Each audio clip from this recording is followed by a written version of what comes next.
Welcome to our hot seat for today. So if it is your first time coming to this class, so welcome.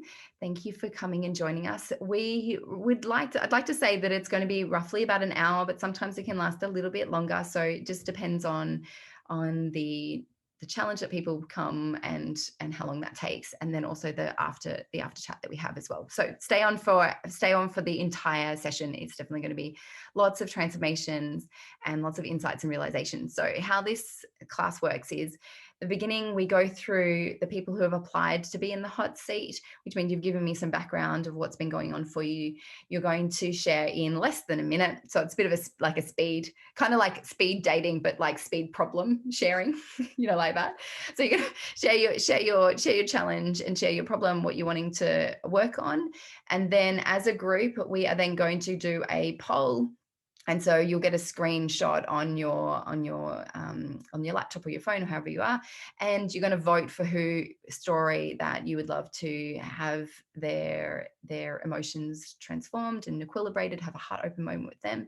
So we're going to vote, and then we're going to spend normally about 30 to 40 minutes with that particular individual. Then afterwards, we'll do a completion with them. So we'll do some really beautiful heart open, and then we'll have a conversation. So if you stay on, we'll do an after chat afterwards. So we'll talk about that session, and then also any other questions that you have that pop up, we also will talk about that as well. So are you ready to get started? Hello. Okay, so my challenge is a lot has happened in the past few months. So on the 4th of January,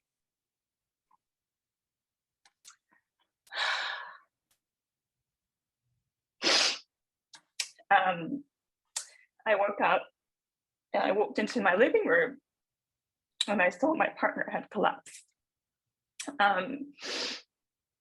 Unfortunately, there was nothing they could do, and he had passed away. So since then, it's just, I've had to rebuild my entire life. And he was from the UK but he was Australian citizen, and so his family had to fly over, and this was before the borders were open, so we had to do a lot of logistics and getting special permission from the government. And then on top of that, I then had to meet them for the very first time. Remember, I'd met them before. And so it's just, we were going to get married. I thought he was my person. And now I'm back home living with my parents. And then that's challenging. And since we were in lockdown together and everything, he was my daily routine. So every day I wake up having to try to navigate his absence in my life. And so, yeah, I'm very much in the very acute stages of grieving, and just kind of trying to find out what it is my life without him, and how do I make this mean something? Because, he was super healthy, like marathon runner, didn't drink, didn't smoke, no drugs, nothing. It was just, he had a bad heart his whole life, but no idea, no symptoms, nothing. And he was just the kindest person. And so it's just thinking about, how can something happen to someone like that? There's all these other people in our lives that, they can, abuse their bodies and, be cruel to other people, and yet they get to live on for a very long time. So yeah, just a lot of pain and unfairness, and just a lot of questions I'm just kind of going through right now. But yeah, that's me. There's a lot more, but that's long story short. Thank you, Mel.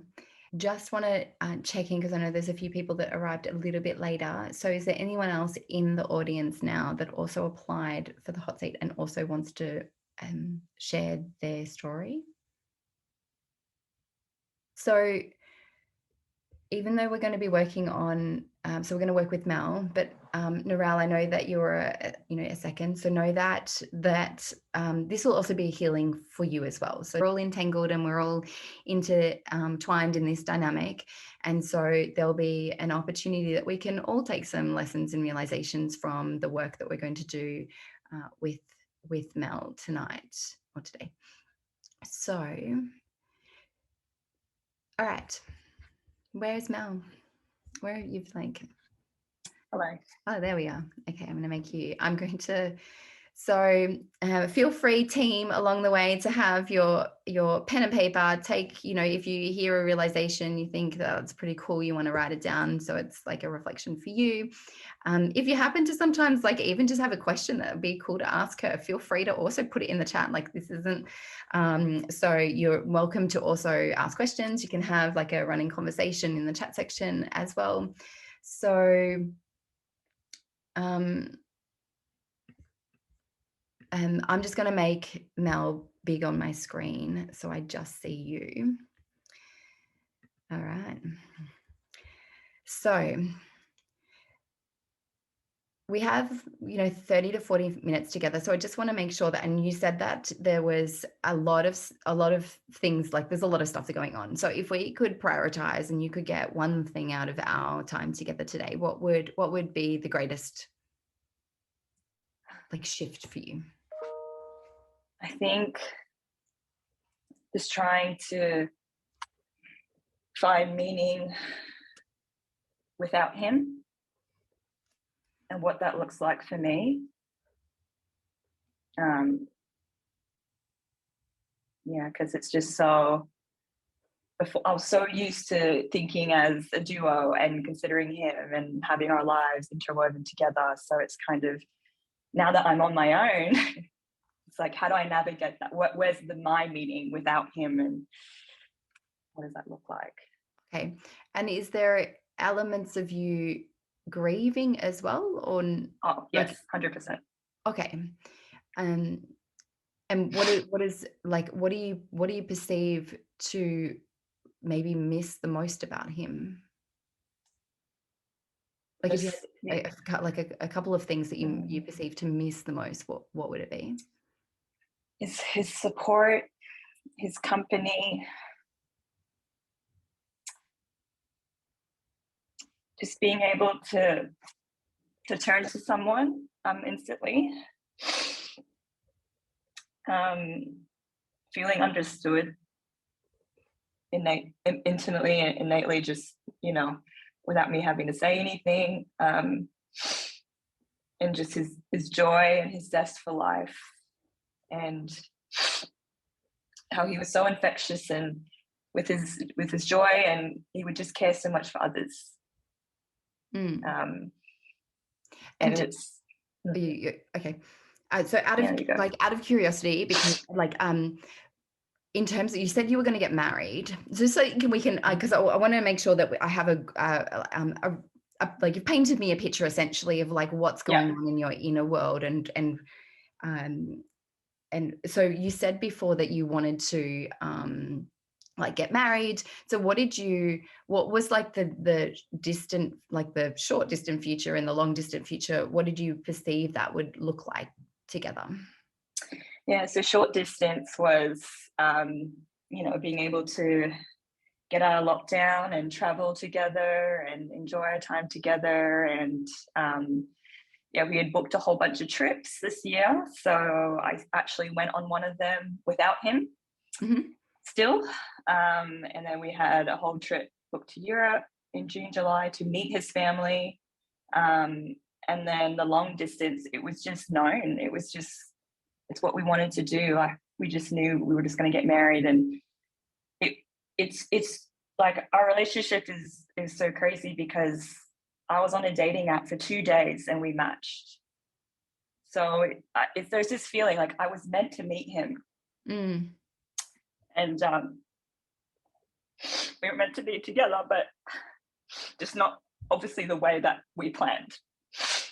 And so, or the length of time that you had planned. Yes. Okay. A lot shorter than anticipated. Okay. Okay. And then also just on another like painting a picture. Okay. Yeah. Are you clear in terms of your own direction of what you want to do with your like purpose in your life and your career? And do you like, because we're just meeting, so I don't know Yeah, too much yeah. about like, so in terms of, do you have an idea? Are you clear on what that looks like, or you're not sure? I feel like my priorities have shifted drastically since his death. Okay. Yeah. Can you tell me about that? So, I work in tech, and I earn great money, and it's financial. I don't have to worry about. And since he's died, I've kind of thought about the politics and the bureaucracy and the grind. I'm just like, is it fulfilling for me anymore? It's just not. And I'm finding a lot more gravitation towards connection with others and growth and trying to understand myself. And I feel like that was always a part of my life, but it was kind of in the backseat. And now it's become much more in the forefront, because I thought, my career, I can pick that up at any time, really. But the people that I love and care about, they're not going to be here. And that's been shown in the cruelest way. Okay.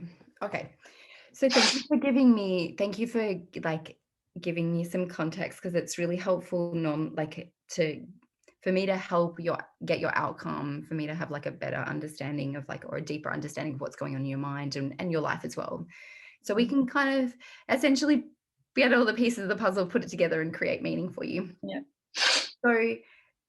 So I want you to go to a time that you perceived. Oh, what was his name? Oh, Carl. Carl. Okay, cool. So Yeah. instead of calling him boyfriend, Yeah, Carl. yeah. Okay, so I want you to go to a specific moment that you perceive Carl to be understanding of you, that you really admired within him. So I found, so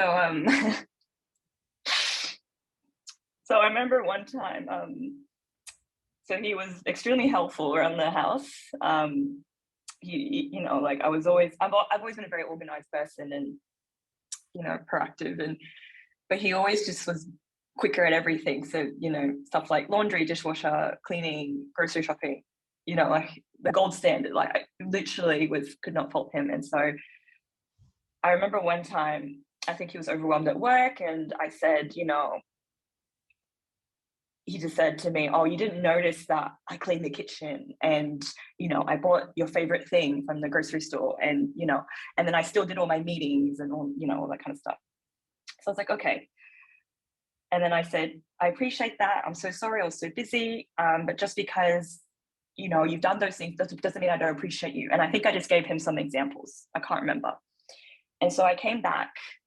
I went somewhere and I came back, and he went out for a run. And on the dining room table was a letter. And he had written all the ways he supports me. Or no, all the ways I support him. So he took the time and the effort to acknowledge all the things I do for him, how I make him feel, how I support him, and how much he appreciates me, and how much he loves me, and how much he's so excited to share a life with me and grow with me. And so when he came back, I said, "Why did you do this?" And he said, "I just wanted you to know." So I'm going to ask you a question. So in that moment, what was the downside of him writing the note and in your perception, understanding you in that moment? What was the downside to that?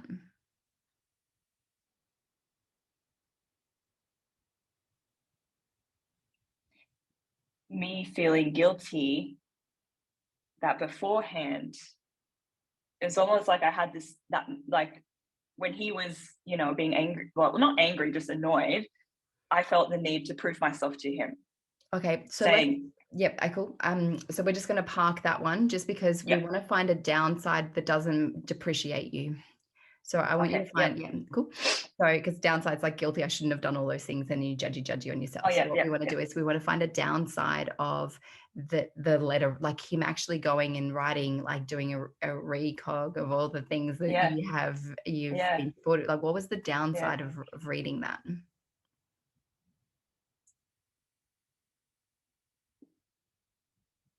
Evidence that I will never forget. But what's the downside of that?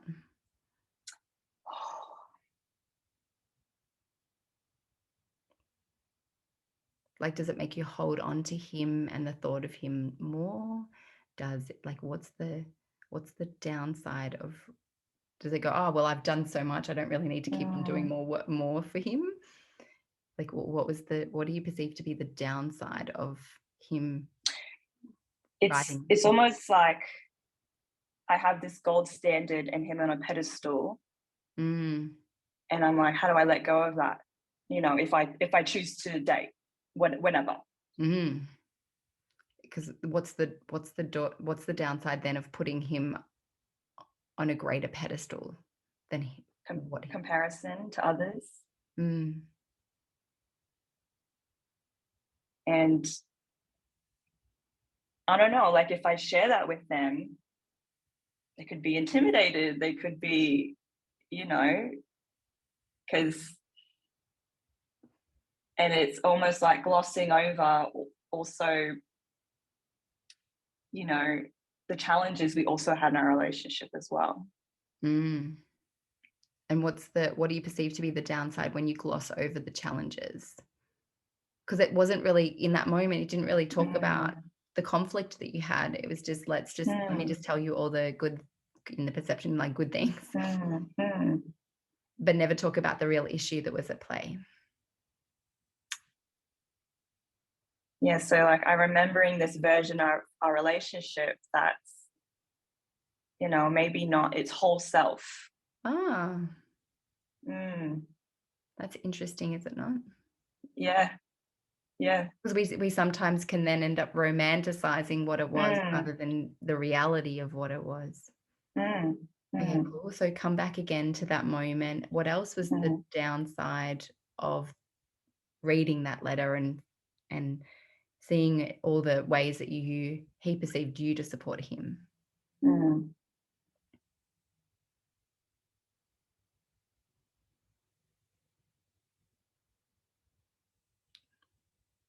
Like I felt understood. But what's the drawback of feeling understood? Yeah. That maybe, you know, there was I could be complacent in our relationship. Did that happen, or is it a possibility? Yeah, I don't think it happened. But it definitely could be a possibility. Okay, so let's find another one then. We'll pass that one to the side. Yeah, So what else would be okay, the draw? yeah. What's the drawback? It's definitely harder to let him go. Because it's like I have this physical evidence that I can share with others. Yeah, but so then, And and what's the drawback in that then? I'm reliving it again and again and again instead of accepting the reality I'm in. So it's like reliving that when he was here, present in Yeah, life, rather than how life yeah, is right now. yeah, And what's yeah. the cost of that for you?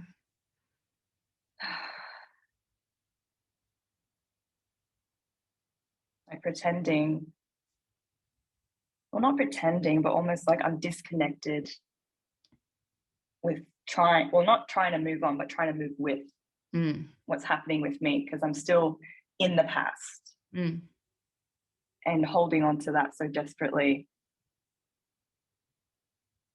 And the grief is so apparent because it's like this constant reality. It's like he's not here, he's not here, he's not here, and I can have this evidence and validation of that.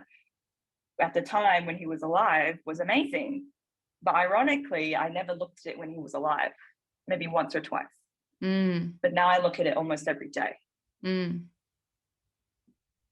That's interesting. So let's go back again to that moment. What was what do you perceive to be the drawback of being understood? Like you perceived him to understand you. What's the drawback when someone on the outside understands you?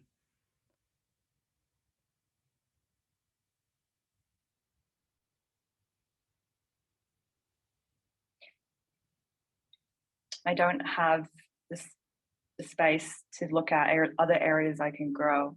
Mm. And what was Because that costing you in your life? the easy way. Oh, so was he a bit of I would say comfort blanket or whatever, like an easy Massive, way. Oh, massive. And now I'm on my own yeah, it's a bit, without that. yeah, yeah, yeah. So what do you perceive then you potentially weren't doing because you had the ease with him? Working on myself, Mm. making sure that I kept growing, doing the work, settling because it was comfortable, it was easy. And what would have been the drawback of long term with that? Like, let's go like 10 years, 20 years of easy, no growth, no Yeah, personal development. What would be the cost for you? boredom, stalemate, Mm. staying still. I may have grown to resent him because I had lost that drive that I had on my own previously. Mm. Does that bring something up for you? Yeah, it's like I had this sense of myself before him, and then because our relationship was so, you know, it was intense and it was beautiful, but as well it was like it came together so quickly, and then discarded so quickly because of his death. It's like I'm now in this it's tailspin because I'm thinking, how do I get back?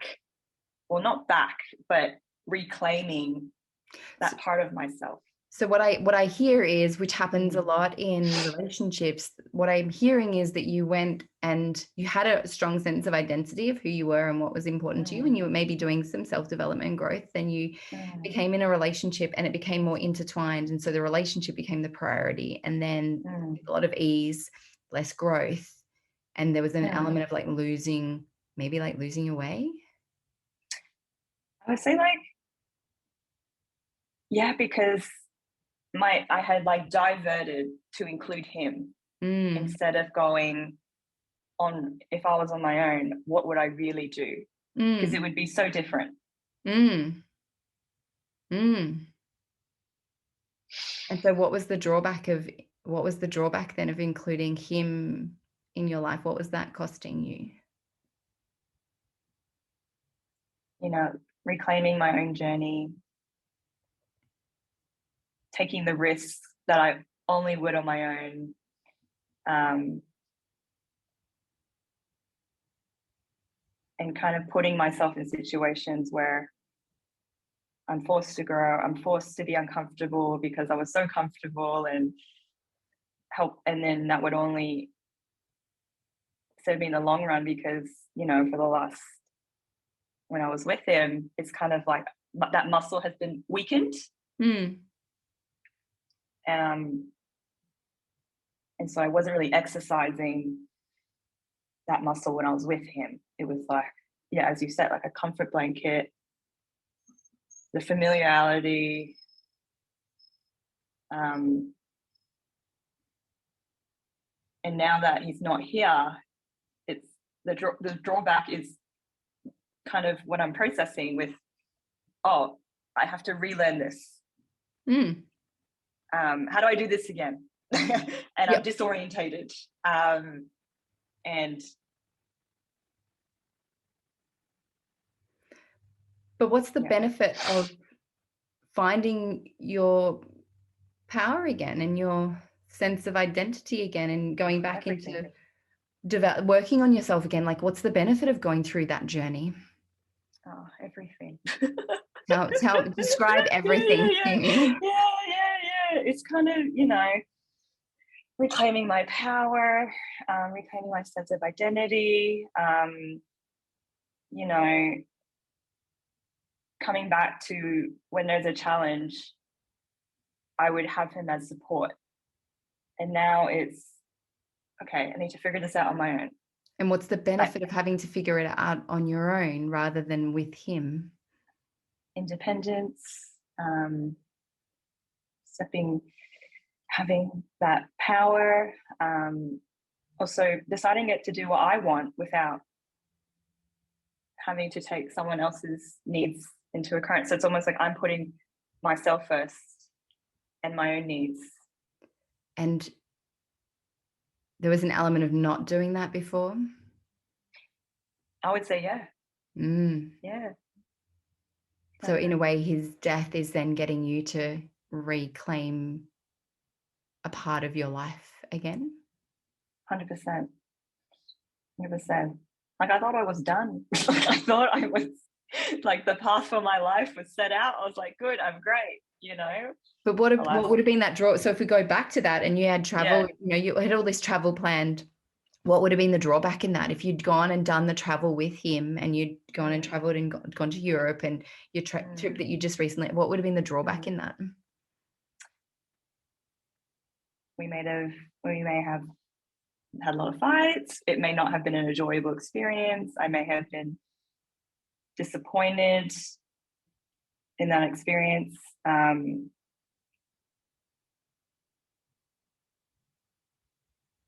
Because what would have been the drawback? Because you hadn't traveled together, because you were like in lockdown together, but you hadn't traveled together. So it's like you could live. So yeah, a little bit, but not for that length of time. Okay, so what would have been? So knowing him, what would have been? What would you have perceived to be the drawback of like traveling with him?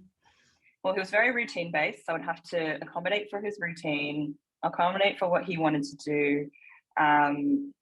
Also, you know, meet his family, which is what he wanted to do, and I was respecting that. But you know, not necessarily what I wanted to do at the time, and accommodating what, like I feel like sacrificing what I wanted to do as well. So that's something similar that you said before, which was also again sacrificing you for him or for the relationship, and then again sacrificing where he wants to go for you and what you wanted to do. Yeah. So is it possible then it was like a co-creation of his death? I wouldn't be surprised.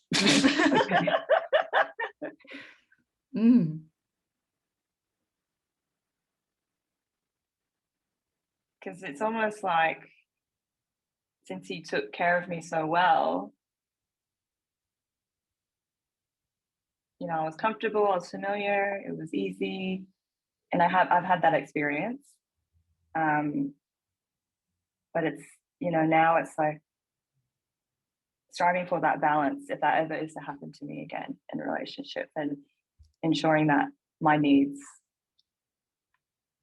are still met. Yeah. But did you know your needs though, which is, you know, sometimes it's like, were you even aware that your needs weren't getting met, or is it in the hindsight of reflecting back on the relationship going, whoa, I totally lost myself? Because sometimes we don't even realize until we've come out of something that we've realized, well, that wasn't what I really wanted. Yeah, I feel like I did change a lot of my plans and, you know, my behaviors for a relationship, and now I'm seeing the cost of it, because now I'm left with and not that not being at the forefront and trying to grapple with that. But you have two options. You have an option to kind of go, well, this is really difficult and I've got to grapple with all of this, or you've got an opportunity, considering that you love self-development. Why not see this as an opportunity to like rebuild a new version of you that's more solid in you, so that if and when you did have a relationship in the future, it's instead of a codependent relationship where you entwine with each other and there's really no difference between you and them, that you have an interdependent relationship, which is, you know, both doing and living what's most important to you and coming together sometimes and going and having separate lives as well. Yeah, because, you know, it was interesting. We both were very independent in our lives, but since he's now not here, I've realized how much I did accommodate to him. You know, good or bad, no right or wrong, but now it's finding my feet again when I was so comfortable and so familiar and so almost sheltered. So what's the benefit of finding your feet again? Deciding and choosing what I want to do and really listening to my own gut and understanding where I want to go and having that opportunity to kind of have the time to really think about what I want. Like I've been forced to ask all these questions, and now I'm kind of seeing, okay, he's not here. How can I make this work? How can I make this mean something? How can I, you know, make this experience something that is purposeful and meaningful and not just a sad story? Yeah. Actually change it and change it into something, or like transform it into something. So then my question is, why now? Like, why do you think, like, because it could have been 10 years from now, or, you know, whatever, months before, or, you know, a year before, but why do you perceive you needed a shake up in your life on the 4th of January? Because we have to go back and think about, you know, what were you thinking beforehand? What were you kind of going, I want, you know, like, what were you internally, you know, challenged by? Like, why at that point in life did it happen then? Because I think I just felt like everything was so, this is going to sound so obnoxious, but I was like, oh, everything's so easy. This is great. Okay. So you think it did, or it definitely did? No, it definitely did. Okay.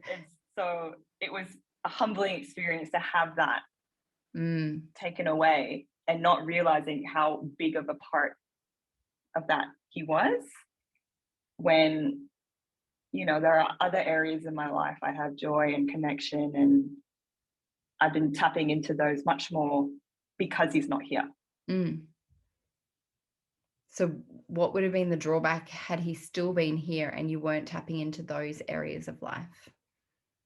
I just would have not changed anything, been the same, you know, I wouldn't have reached out to all my connections and, you know, just follow this plan we had. And I feel like now it's just, I have this so much of a deeper compassion because it's been so painful to understand other people. But if we had stayed together, I would have had no awareness of how, especially with young people, I find with death, a lot of people in my peer group doesn't have an experience with death, someone close yet. And the few that I have talked to, sharing our experiences, it's just been so beautiful and so healing. And I never would have been able to do that if he was still here. And so why do you perceive that you needed to expand your awareness on other people's experiences of life? I feel like I've always loved people. I've always loved connecting with people. And, you know, I've been volunteering for about almost 15 years now. And it's always been such a big part of my life. But Sorry, now volunteering in what? For teenagers and okay. Like the personal development, in the personal development blog. Yeah. And so now that when I have a teenager come up to me and talk about death, I just go, I know, I understand. Before I would have had a very superficial understanding. So I wonder, because you say you're in tech, but you have this real like, Yeah, I know. yeah, like a real, like I get a little goosey when you talk about, like goosebumps when you talk about, people and helping them, but you're in tech. Yeah, Which I know is people and growth and stuff. So yeah. has anything kind of shifted in terms of what you might want to do with your life or your purpose out of Carl's death? Mm. I really want to tap in more into, helping others. And what I've realized over the past couple of months is that the Western world is terrible dealing with grief. Mm.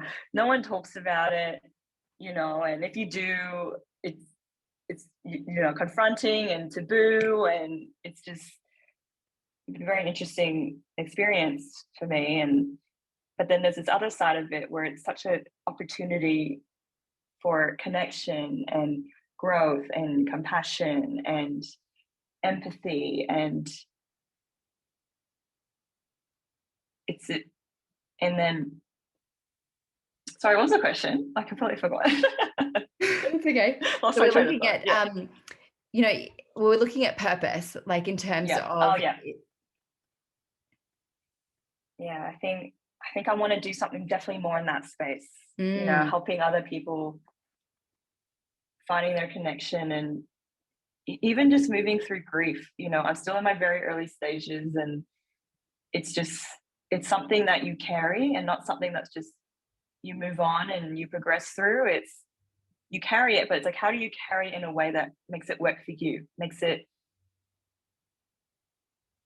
you know something that you can learn and grow from, rather than be hindered and prisoned by it. And as you said, like, kind of holding on to that letter and reliving in that past, and also thinking of it as not this scary thing that's going to happen to everyone, unfortunately, but like, it's where you can be grateful for the experiences you had with those people, and cherishing, and almost like living in the moment more as well, in a much deeper sense, because that's kind of all you have. mm. So is that one of the gifts that Carl has given you then? Is to Yeah. maybe start you on a journey. Maybe you don't have complete clarity in terms of what you want to do and where you want to go, but maybe it's just Mm. like an unfolding of something, of a different path that's ahead of you. Yeah, I think so. You think I so? think so. I know so. I know so. Because yeah, my job, it's easy. It's comfortable. Mm, And this stuff it's not comfortable. It's mm, uncomfortable, and mm. that has that stigma attached to it, and it shouldn't. Because the more it's like I work on being uncomfortable, the more it becomes just part of the whole picture of what it is, instead of just avoiding it. And So part of the realizations you've had from Carl's death has been that you in a way have been like setting on a plan with him together. It's been a bit more like code together, but actually, and doing a lot of things he wanted you to do, but not really what you truly wanted to do. So it's giving you an opportunity to really listen inward to what you want to do. Instead of following his plans, you're kind of creating your own. Instead of leaning on his support, anything really easy and comfortable, like that, like kind of blanket, experience, that you're having to be more independent and more sure of and certain of yourself, which you had before, and now you're finding again. So it's kind of like going through certain of yourself, losing yourself somewhat in the relationship, and now giving you an opportunity to kind of redefine who you are now in this phase of life. So then tell me, what's been the benefit of his death? Like what's come out of his death? Like what's changed? What else has changed for you in all of your life? Like you're back home with your parents. So what's the benefit of being home with your parents? Saving money. Okay, cool. Okay, we'll take. But it really has been a bonding experience for all of us. And I was so, they don't normally see me being very vulnerable. And so they really saw me being really vulnerable, and they have been so supportive. So I just want you to just hold on that thought for a minute, because you said that you haven't been very vulnerable until now. So what's been the benefit and blessing of like being more vulnerable with how you feel and what's going on in your world, and sharing some of that with people? What I've learned is through this whole process, when I've just been kind of, my heart's just been ripped open, and, being so vulnerable with everything, and people care. People at the end of the day, like, people really have come to be so supportive and so kind and so caring, and in ways I never thought possible. And, just because my connection with him is no longer, in my daily life, it's like all these other ones have come out of the fourfold. And it's been really like beautiful to feel all that, because otherwise, if I was still with him, I would never have known and, made all these reconnections on a much deeper level as well with my friends and my family. And what's been the benefit of their connection? That I can be vulnerable and not be afraid to be vulnerable. But what's the benefit of being vulnerable? Like, if you want to work with people, if you want to go deep with people, you have to be vulnerable with them. Like, what's the benefit of you being vulnerable with yourself and with people? They feel safe. And they feel vulnerable. And they feel like they can share things with me. And, I have the opportunity to kind of tap into how I love helping people. The drawback of having that's the opposite of that. Is that strength? Is that like, I don't need anyone? Like, what's the opposite in your perception? Yeah, I think it's almost like I would come across maybe condescending or patronizing or self-righteous, because I wouldn't be able to connect with them on that level. And what did you perceive to be the drawback in that, if you couldn't connect with people on like an emotional level?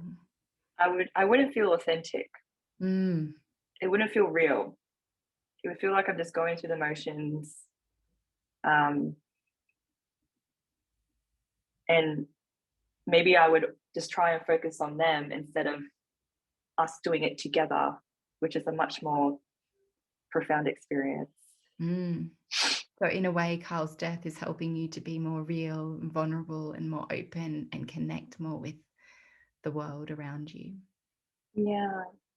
Is that enough? Is there anything that's more meaningful than that?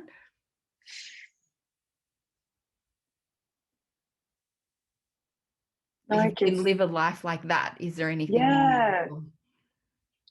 Because I find that so fulfilling when other people can feel so seen and understood. And by Carl dying, I've had so much of a deeper compassion that I never thought. It's like this entire world has been opened up that I never knew about. And would you give that up to her? Like, let's be real. Let's be real.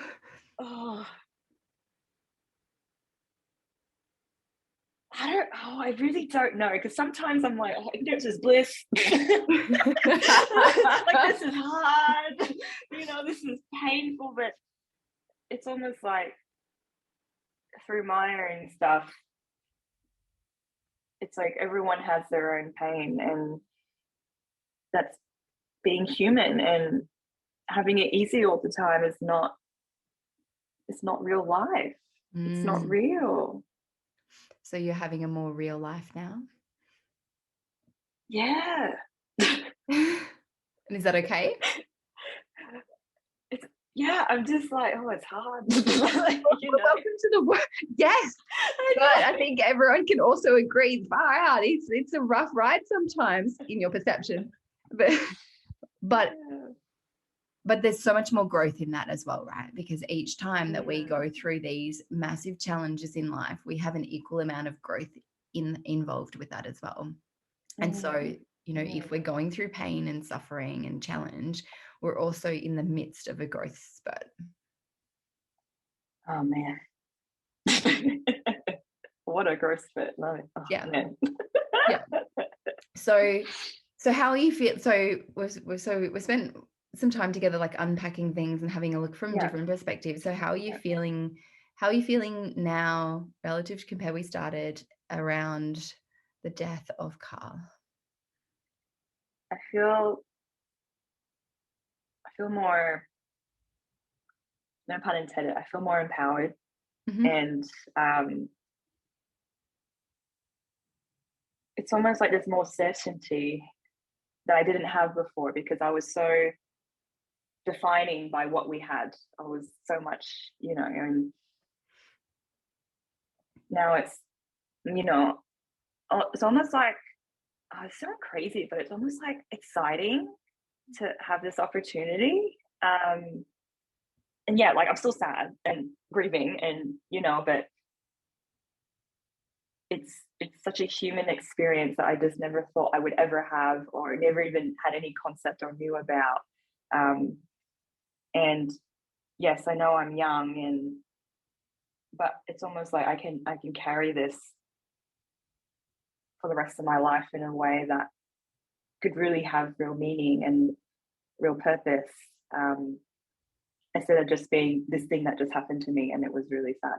Rather than, no, like he still helps me in so many ways, even though he's not here. So now it's up to you. So I'm going to give you some homework. So Yeah, now it's up to you to make your life mean something. yeah, You know, he's given you a gift of life and getting you back congruent with what's important to you, and maybe awakening more of that drive to want to help people. And now it's time for you to go make your life mean something, so that his death, you can go and help so many more people's life. yeah, yeah, yeah. It's almost like, because everything happened so quickly, and it's interesting. It's like, okay, I came to be with you for a certain amount of time. Now I'm gone, and now you need to go do your thing and giving me the ultimate freedom. So I would suggest that you spend some time figuring that out again. Like, what do you want to do with your life? You know, going in and you know, just journaling, and you know, whether you do, you know, grabbing pictures and kind of, you know, you know, creating like you could use Canva. I've heard this like platform that's like amazing. You could try that, and to create your thing. Or you can handwrite it, or you can post it, whatever, kind of do it in a way that's really fulfilling for you. But to now start to figure out, what do you want? What do you want your next 5 years, 10 years, you know, 50 years of your life to look like? And get more certainty on that. And maybe that will also help to spark more light inside of you, and also put more meaning into the experience that you've had with Carl as well. So have you found today helpful, Mel? Yes. Thank you, Tanya. You're welcome. Thank you. So if we have a look at, so I'm just curious. So if you had to scan the room in like our Zoom room that we have here, and someone represented Carl, who would it be? Ooh.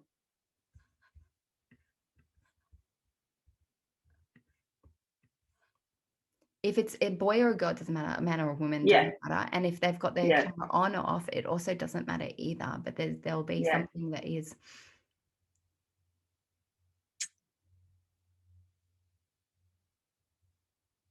Let's go with Thomas.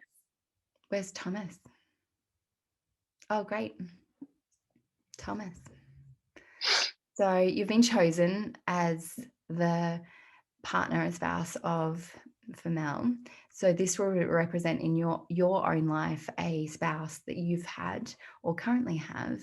And so there's a message in this for you. So Mel, what would you love to share with Carl and your boyfriend? What would you love to share with him now? Thank you for coming into my life. I wouldn't have changed anything. I'm so grateful we met. And you gave me such a beautiful experience. And now I have this opportunity to redefine and relive and reclaim and have this ultimate freedom to decide what my next years look like.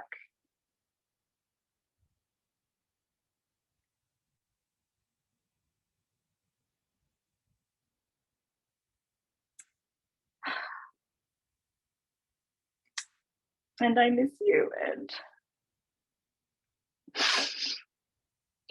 that's not going to change.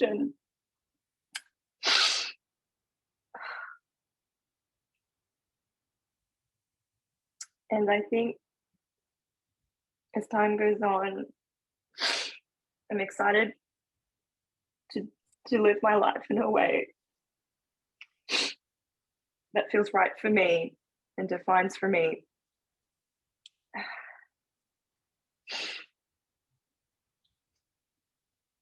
And I know that would also make you proud. No, you've got this. You've got this. I know you've got this. And you know you've got this. And this is a defining point in your life where you can just be you. And you can shine your light on the world and truly be you, be authentically you.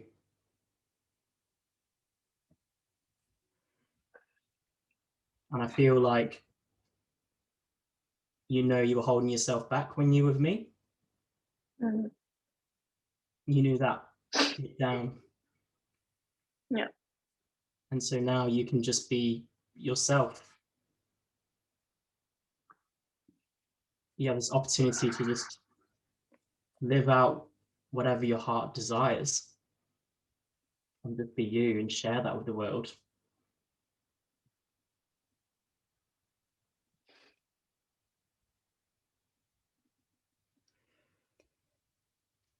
So do you feel more complete now, Mel? Thank you, Thomas.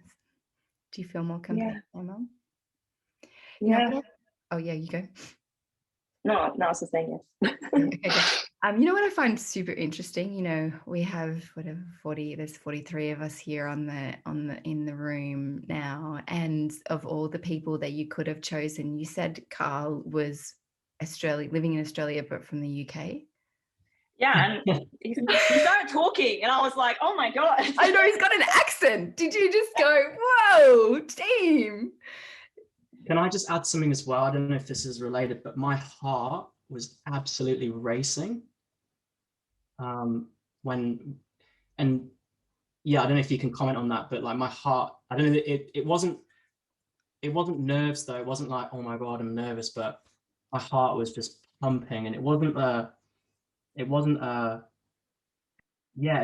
It was just this rush, like this beating hard, and just this, like, I don't know what it was, but can you comment on that at all? So, I mean, well, we'll just do it from a different angle. So, because it's interesting that Thomas says, you know, when he was speaking with you, you've got this, so I wonder, is that a phrase that Carl would use with you? Yeah, or in his... and it's also great because he died of a heart thing. Like, oh. Yeah. Oh. Yeah. Okay. Yeah. He essentially had a condition from birth that had no symptoms, where your heart has to work extra fast. And no doctor picked it up his entire life. Oh my God, this is wild. Does everyone just not have goosebumps from head to toe? Do you like, is that? My heart's fine now. Like, it's Yeah. just like. Okay, so I'm gonna explain it in a super simple way. And so essentially what happens is when we're emotionally charged or living in our world, we're in a fermion state. But when we get into our heart and we get really connected and we have what we call when we utilize the Demartini method, which, Mel, you've never done the Demartini method before. You've never, maybe not even Dr. Demartini, when you've gone to the breakthrough experience, you haven't done that. No, I haven't. So no, you would know. Yeah, okay. So it's just the what we would call a completion process that we just did then, which is essentially it would be sitting in chairs, but here we are. We're in the Zoom room, same thing. So essentially, when you get into that state, it's what we call a boson state. So that's where the soul, at a soul level, has access to. It's like infinity, like it has access to come in, and so at that point. That's when essentially, the soul, whatever the soul of Carl, if you want to describe it maybe like that, is having access, and Thomas becomes like a vehicle. And that's why sometimes we say things, or in Thomas's case, he starts feeling something that would be something that Carl would experience, or they'd say things, or their body would move in a particular way, or a particular smell might come out of them if you were faced, in the connection with them. And so that's just a brief moment of that connection with Carl. And then that's why Thomas's body will return back to normal afterwards, because he's come back into his everyday life, his everyday experience right now. So maybe that's the simplest way. Does that make sense, team? Yeah. Yep. So thank you, Thomas, for sharing how your experience, and you also knew nothing about Mel and her and Carl, and you didn't know his experience, except for she did mention heart, but nothing else. So it's also, it just shows the testament of what this work, what we can actually experience when we apply this work.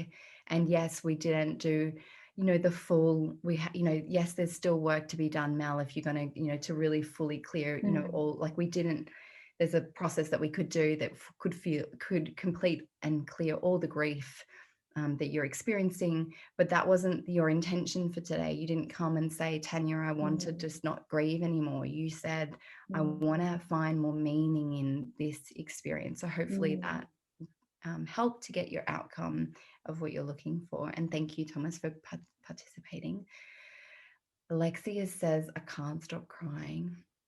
Tears of gratitude. So thank you. So I'd love to hear from everyone, team.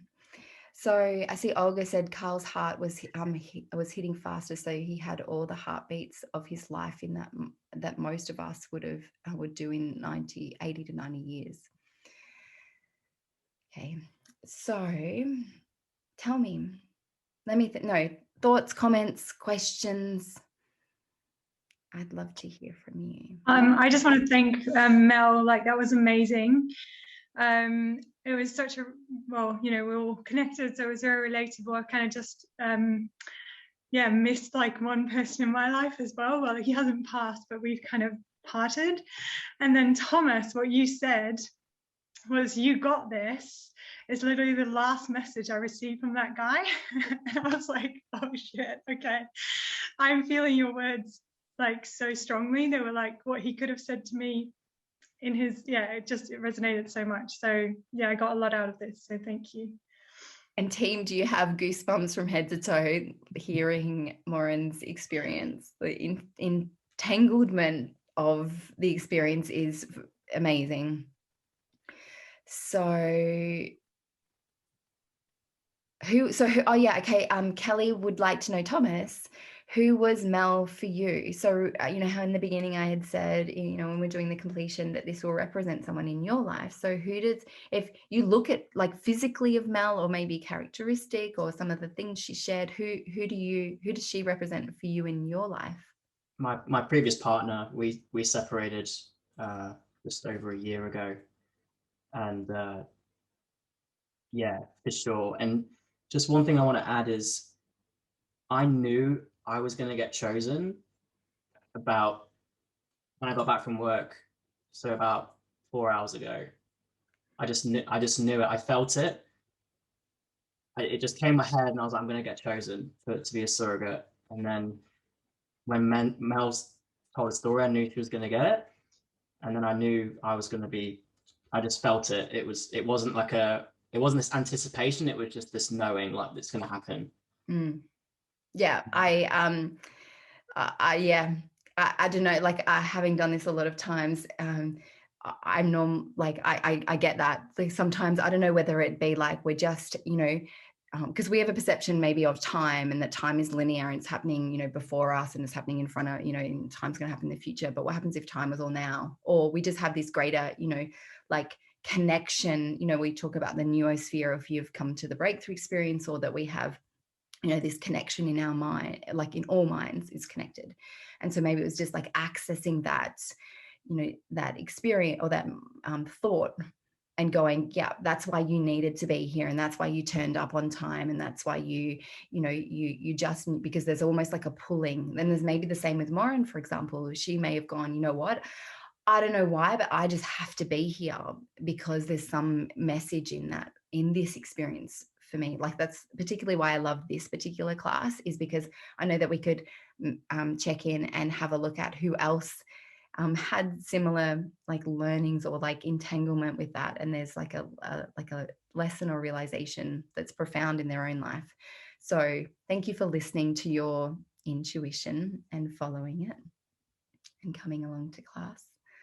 So Christina said, my partner has collapsed and been having issues since the ambulance came and everything. And just now this morning came back from the doctor as well. So there's a message in this for me. So thank you, Mel, which is cool. Lexi said, this experience has been absolutely incredible. So total entanglement in this one. Who else would like to share?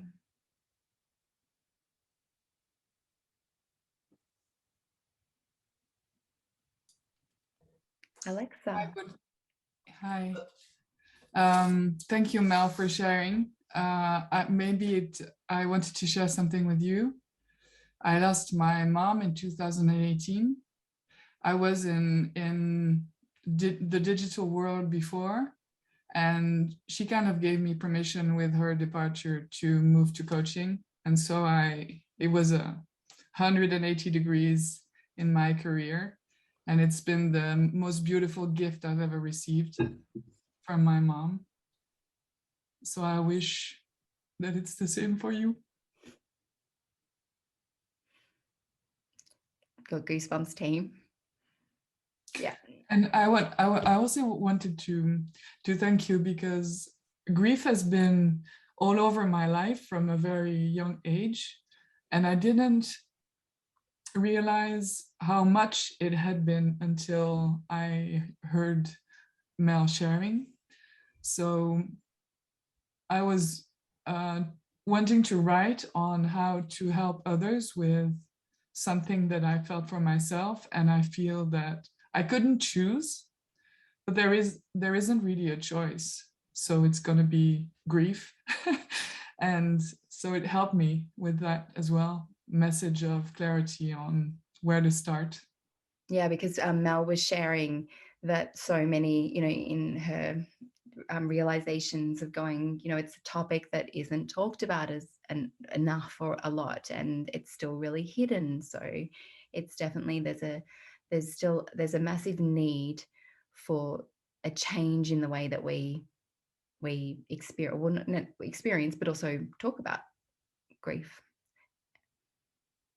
And grief isn't only when people die, it's also when you get laid off, you have a separation, you move, it's all grief.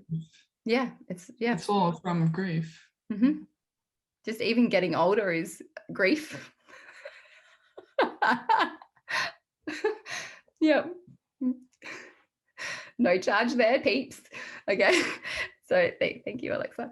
So Anna has shared that my partner and I were fighting before this session, and then I jumped on just before Mel shared her story, I was in tears hearing what happened, and watched part of her facilitation with my partner, where I realized how lucky we were to have each other. And it was a huge moment of healing for us. Aww, someone's going to get some loving tonight. So thank you. Thank you. So thank you. See, Mel, see the transformation that just your story is having on so many other people. Like, that's like the healing transformation. Linda said, I also love the part where Mel realized the strength of being vulnerable, that she can help someone by, she said, doing it together. So rather than looking from a one-sided perception, presence, connection, and being real. You know what I also loved? So Mel hasn't done, say, Dr. Demartini's The Breakthrough Experience, which I highly recommend going and attending when he does the side C of Transforming Grief. But she beautifully, without even having any prior knowledge and wisdom, she, for those who might have caught it, she said, oh, well, all these people have come in, and, you know, like, so connected with all these people, and you know, that she used to have a connection with him, and then it was a bit more insular, and then all these people, she's getting so much value out of it. And I'm like,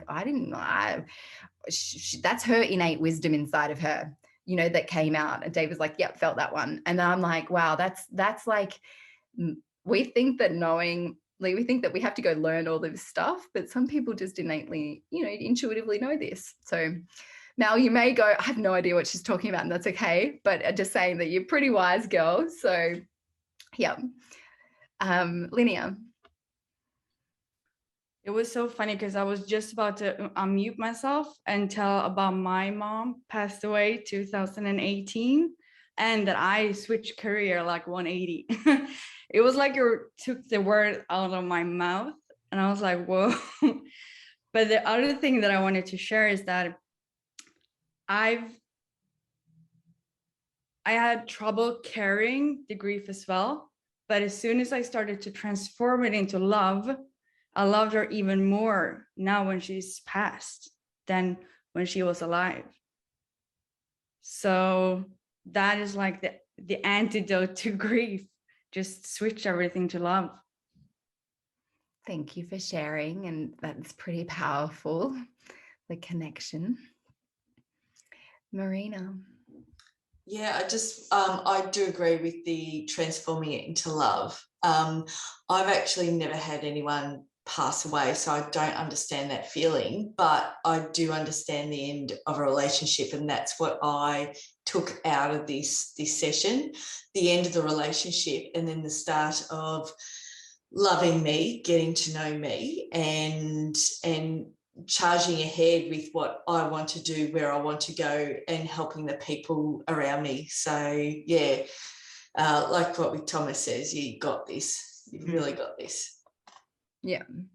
And shows that if we are, you don't need to have someone die to go and find yourself again. Like, we can just acknowledge and go, whoa, I feel like I've maybe lost myself a little bit in whatever XYZ, and go, hang on, let me come back and recenter and find my independence while still maybe in a relationship or whatever else is going on.